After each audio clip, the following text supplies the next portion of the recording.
I wanted to make a video about the superpowers that I think ADHD imbues us with.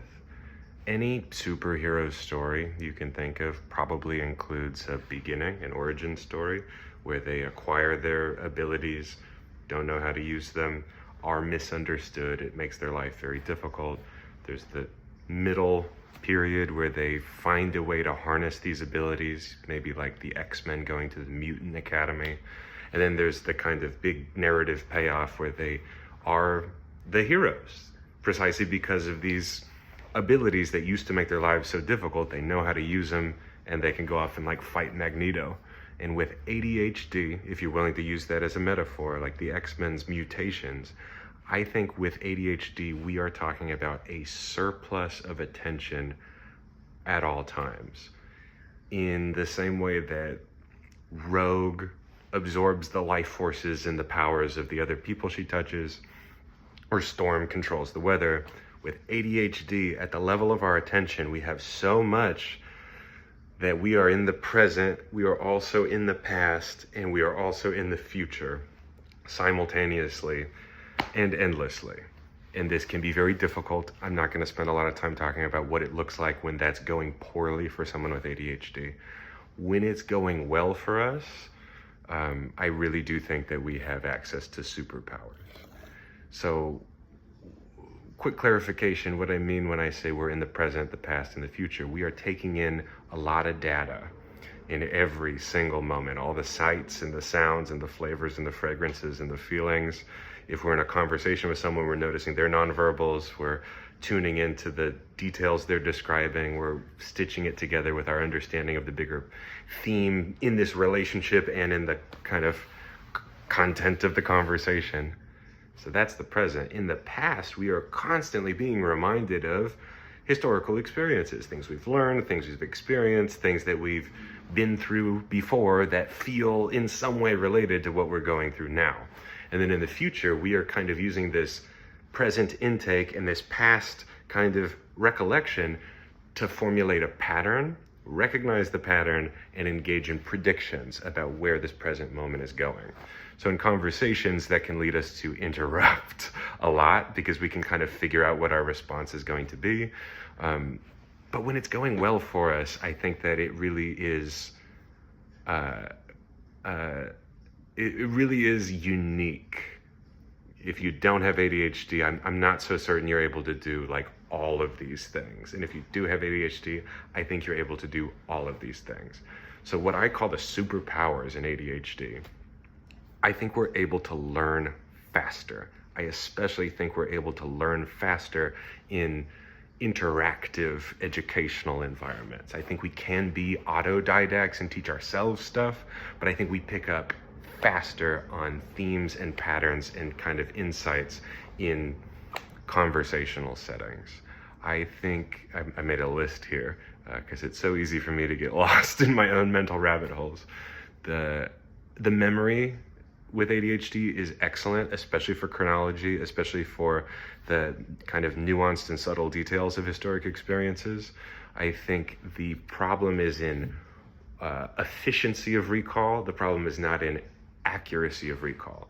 And also the problem is in discernment about what details we're recalling are actually necessary and what details aren't necessary. But once we're in the kind of superhero phase of living with ADHD, we remember stuff for a long time and accurately.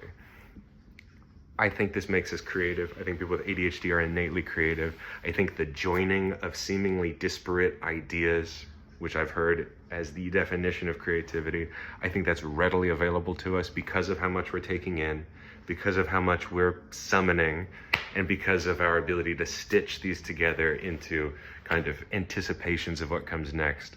I think people with ADHD are able to be really funny, really spontaneous. I think they're able to be good storytellers. I think they're able to be charismatic and entertaining performers. I basically think you're good in the room with ADHD. Not to say you can't be without ADHD, but it's like, it's one of your superpowers with ADHD. Most people who you've been really entertained by, either in your life or in pop culture, probably had ADHD, especially if the performance was really kinetic or the kind of like entertainment value came from embodied theatrics, because I think we're fundamentally kinetic beings as well.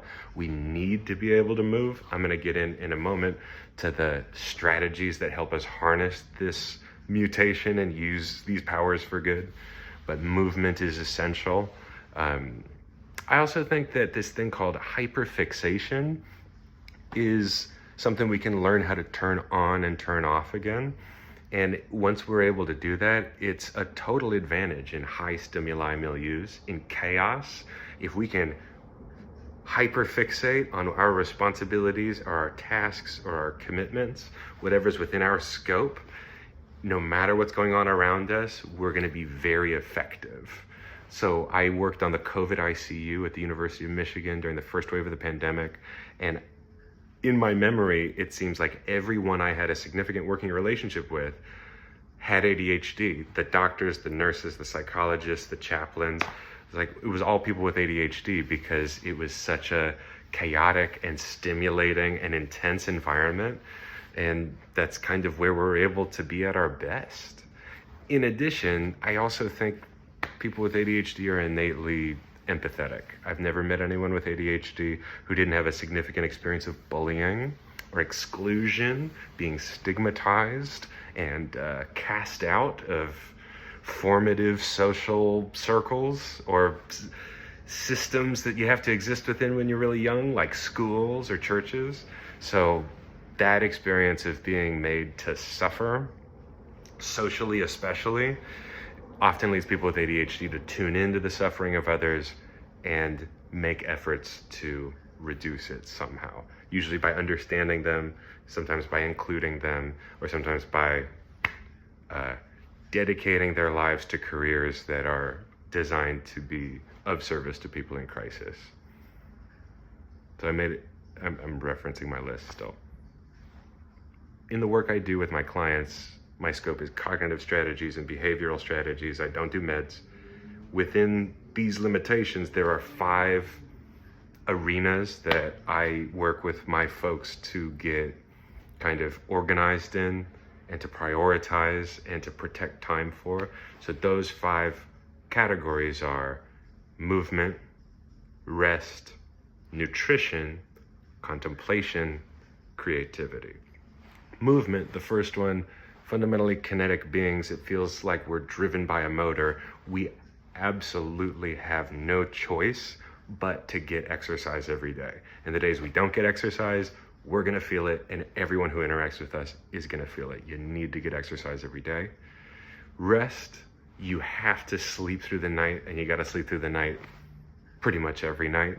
You gotta organize your sleep-wake cycle.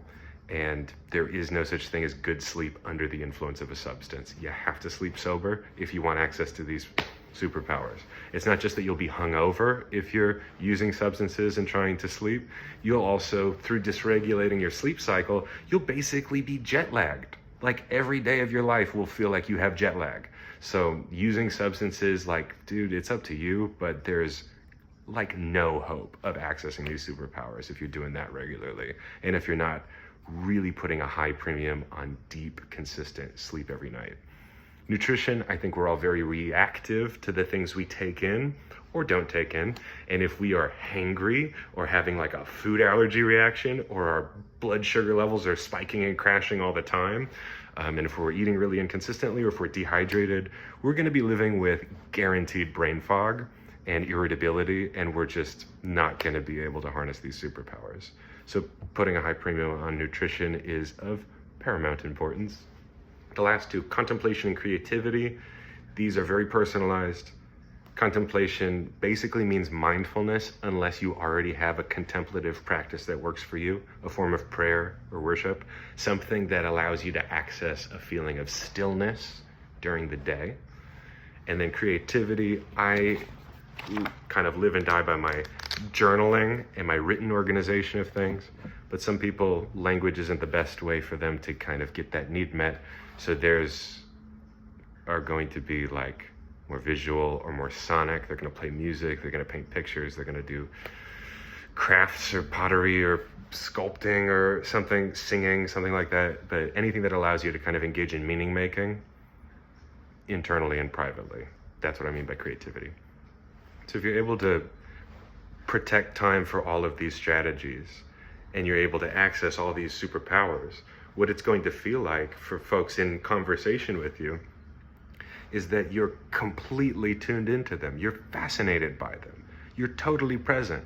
You're making references to things that you've spoken about together maybe years before that are relevant to the conversation. Your responses are going to be patient and thoughtful and appropriately timed and very insightful and very clever. And you're just going to be someone who is captivating, someone who's kind of enchanting to be around. Not someone who's thought of as like a space cadet or has their head in the clouds or is just kind of like impossible to talk to because they can't stop changing the subject and fidgeting. You're going to be someone who's got gravitas and magnetism, and you're going to be able to function kind of like a superhero as a result.